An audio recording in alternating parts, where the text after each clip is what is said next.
everybody, Danny here. Let's go ahead and start to put a mountain in the painting, okay? I'll meet you over at the easel. And here we go. Okay, I've got some of the cerulean blue, and it's got just the merest touch of orange in it to gray it down. Now, I'm just going to come around to the mountain shape, just like that. This is water, okay?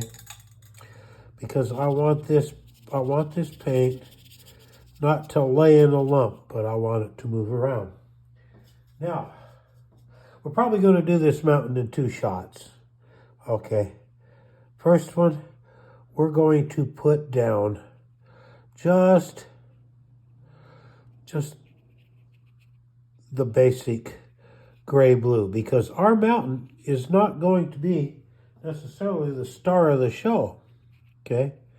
It isn't not going to necessarily be the star. It's there, but it's not there. It's just resting in that area. We're going to leave it kind of misty down here, which is exactly what we want, okay? And we can take a little more bold blue in some areas. Okay, see? We can just put it in and just let it begin to do its thing. Okay?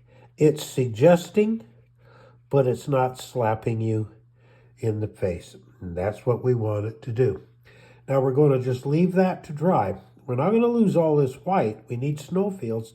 And then we're going to come in tomorrow and we're going to put a few darker areas in, okay, for deeper shadowed areas. So be with me tomorrow and we'll finish off our mountain and we'll be pretty much done with this painting.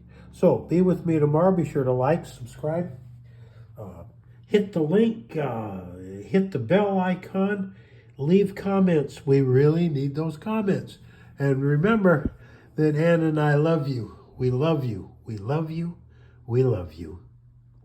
And that went in pretty doggone good. Tomorrow, we're going to really make it look great. So be with me tomorrow. And remember that Ann and I love you. We love you. We love you. We love you.